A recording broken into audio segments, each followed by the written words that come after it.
లెక్స్ people, ఇప్పుడు POCSO act అంటే ఏంటో తెలుసుకుందామా. ఫోక్సో యాక్ట్ అనేది protection of children from sexual offences. ఇది 2012లో ఎనాక్ట్ అయింది ఈ యాక్ట్. దేనికోసం అంటే చిల్డ్రన్స్ ఎవరైతే 18 ఏళ్ల లోపు ఉంటారో, అది అమ్మాయి అయినా అబ్బాయి అయినా థర్డ్ జెండర్ అయినా, వాళ్ళకి ఎవరి ద్వారా అయినా sexual abuse, sexual harassment, pornography చూపించడం ఇలాంటివి జరుగుతాయో అప్పుడు ఈ యాక్ట్ అనేది అప్లికబుల్ అయ్యింది. ఫస్ట్ ఇలా జరిగినప్పుడు ఏం చేయాలి? ఫస్ట్ పోలీస్ స్టేషన్కి వెళ్ళి ఫోక్సో యాక్ట్ కింద ఒక ఎఫ్ఐఆర్ ఫైల్ చేయాలి.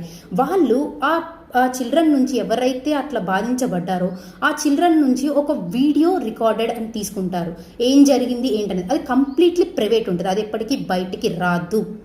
ఓకే, నెక్స్ట్ అదే అక్కడ జరిగింది ఒక అమ్మాయికి అయితే మాత్రం ఖచ్చితంగా ఒక ఉమెన్ పోలీస్ ఆఫీసర్ ఉంటేనే good.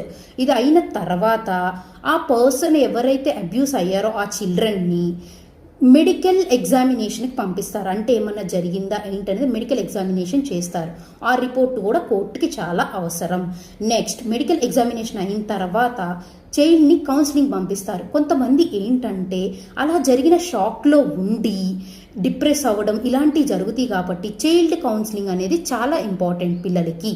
Next charge sheet and trial. Police స్టేషన్లో కేసు ఫైల్ అయిన తర్వాత వితిన్ 90 డేస్లో ఛార్జ్ షీట్ అనేది కోర్టుకి సబ్మిట్ చేయాలి. ఎవరైతే కేసు టేకప్ చేశారో పోలీస్ ఆఫీసర్ ఛార్జ్ షీట్ కోర్టుకి ఫైల్ చేయాలి. ఈ కోర్టులో ఎలా ఉంటుందంటే ఫాస్ట్ ట్రాక్ కోర్ట్స్ అని ఉంటాయి. Fast track and trial court అంటారు దాన్ని. ఇది ఏంటంటే జడ్జ్మెంట్ కంప్లీట్లీ చిల్డ్రన్స్ ఫ్రెండ్లీ ఉంటుంది జడ్జ్మెంట్. అది కూడా కంప్లీట్ ప్రైవేట్గా ఒక రూమ్లో ఎవ్వరూ లేకుండా చిల్డ్రన్ నుంచి తీసుకుంటారు. మీరు కోర్ట్ మూవీలో ఆల్రెడీ చూసే ఉంటారు.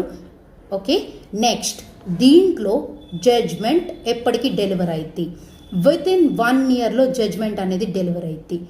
నెక్స్ట్ దీంట్లో మనకి ఎన్ని ఏళ్ళు శిక్ష పడే అవకాశం ఉంది. కేసును పట్టి అక్కడ జరిగిన సిచ్యువేషన్ని డిపెండ్ చేసుకుని 3 years ఇంప్రిజన్మెంట్ కానీ, లైఫ్ టైం కానీ, ఆర్ డెత్ పెనాల్టీ, మరణ శిక్ష విధించబడుతుంది.